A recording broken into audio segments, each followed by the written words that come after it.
Peace everybody, this is Translate. Today I want to shift away from music and move into films because I've been collecting a lot of DVDs recently and documentaries specifically. Today I copped Born to Ball. I bought this out of curiosity because this came out in 2003, and during the 2003 to 2006 time frame I had not really watched movies so much and started getting creative and into the arts.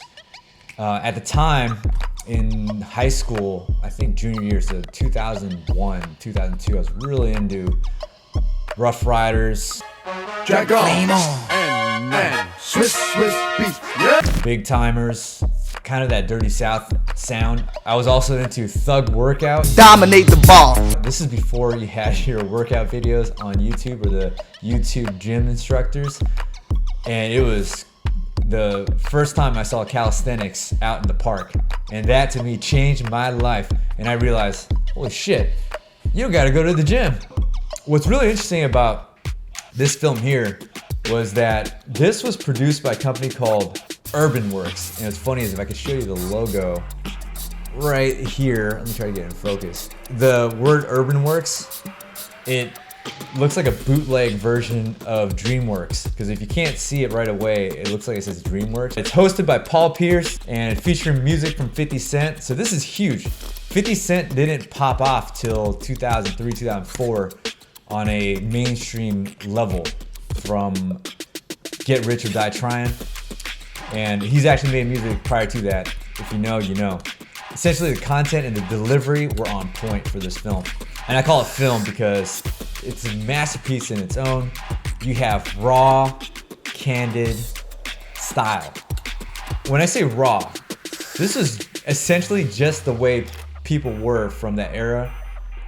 They're confident, skilled, they knew they had skill, and they transfer that creatively in their own way, and they weren't mimicking anybody else. It had no Hollywood effects, and the spirit of it was raw, like skate videos and surf films at the time. I started watching skate movies in 1998.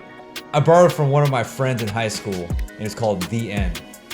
I'm pretty sure it's called The End. It had Willie Santos, Tony Hawk, and I think a bunch of porn stars just lighting cigars with the skaters. Just pulling this out of memory.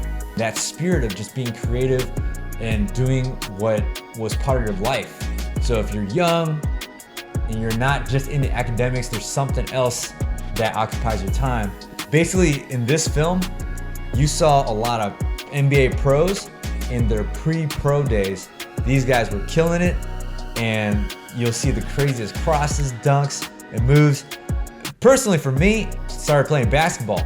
I have no basketball skills whatsoever, and when I started playing, I just started learning from people, and that is the best way to learn. Is you just gotta do things, and you just learn to reiterate it in a better fashion the next time you play.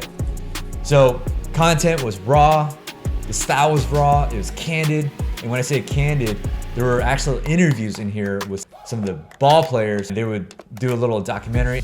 It was not boring at all. It was just, the overall delivery was like a mixtape. You had a guy on the mic, and they would do the reverb sound effect. And it was so dope. You can't beat that. This took me back to the DJ days.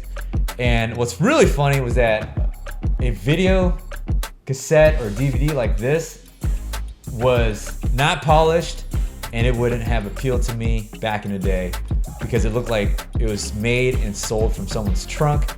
Knowing what I know now, this spoke to me specifically. And this right here is definitely a positive, uplifting DVD or film. It's probably on YouTube, so check it out when you get a chance. I picked up a gem, and I want you to check it out. Other than that, this is DJ Translate.